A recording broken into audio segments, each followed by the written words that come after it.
ادب کا مطلب ہوتا ہے سماج کا آئینہ۔ ہم جو بھی یہاں پر اپنی چیزیں پیش کر رہے ہیں، ہم اس کے ذریعے سماج کو سدھارنا چاہتے ہیں، سماج کی اصلاح کرنا چاہتے ہیں، اسلام کے ذریعے اس سماج کو ہم ڈھالنا چاہتے ہیں۔ میں نے ایک افسانچہ لکھا ہے، اس کا عنوان ہے مومن۔ محمد پورہ گاؤں مشکل سے 100 گھروں پر مشتمل ہوگا۔ مسلمانوں کی خاصی تعداد کی وجہ سے اس کا نام محمد پورہ پڑا تھا۔ گنتی کے چند ہندو اور سکھ گھرانے بھی آباد تھے۔ چند ایک کو چھوڑ کر یہ پورا علاقہ مزدوروں کی وجہ سے جانا جاتا۔ یہاں بس ایک مسجد تھی جس میں نمازیوں کی تعداد کو انگلیوں پر گنا جاتا تھا۔ ہاں، جمعے کے روز مسجد کافی بھر جاتی تھی۔ مسجد سے متصل آفتاب ٹال والے کا 2 منزلہ گھر تھا۔ ان کی لکڑیوں کی ٹال تھی۔ یہ اس علاقے کے سب سے امیر آدمی کہے جاتے، اور ان کے برابر میں تابش کا گھر، جو آفتاب صاحب کا کرایہ دار تھا اور دہاڑی مزدوری کرتا تھا۔ گویا آفتاب صاحب اور تابش پڑوسی تھے، لیکن برائے نام۔ آفتاب صاحب کو اس کے رہن سہن اور اس کی ذات سے چڑ تھی۔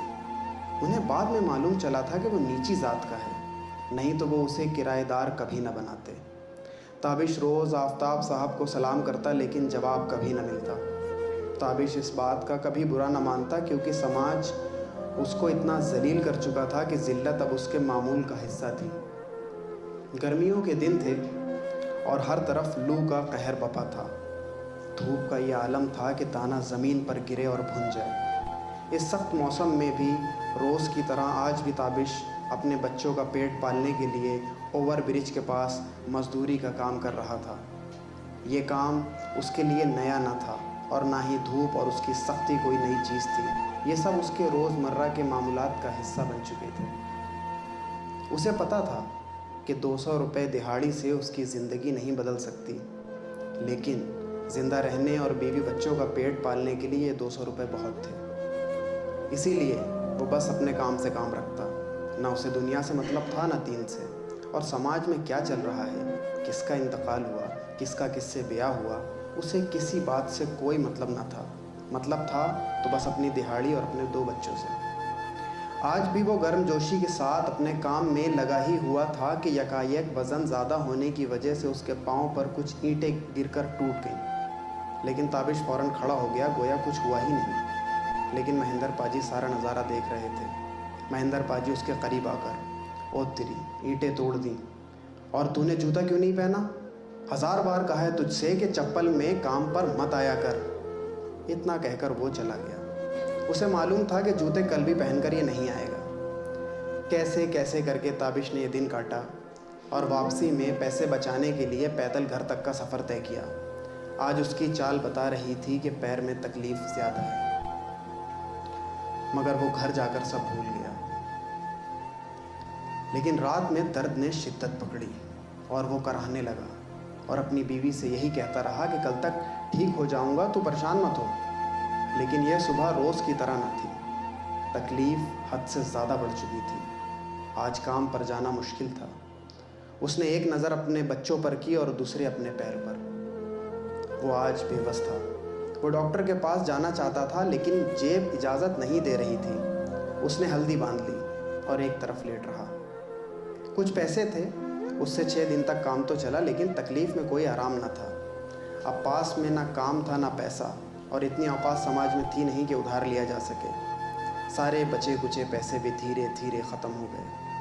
اب تابش اپنی تکلیف سے زیادہ اس آنے والی تکلیف کا سوچ سوچ کر گھلا جا رہا تھا، مگر سوچنے سے کبھی کچھ ہوا ہے؟ اب دن میں سادے چاول کھانے کے بعد رات کے کھانے کے لیے کوڑی بھی پاس نہ تھی۔ تابش اور اس کی بیوی کافی بار آفتاب صاحب کے گھر جا کر واپس آ چکے تھے، لیکن کہیں سے کوئی راستہ نہیں نکل رہا تھا۔ تابش ایک بار پھر گیا اور یہ التجا کی کہ پیسے مت دیجیے، مگر کچھ چاول دے دیجیے تاکہ بچے۔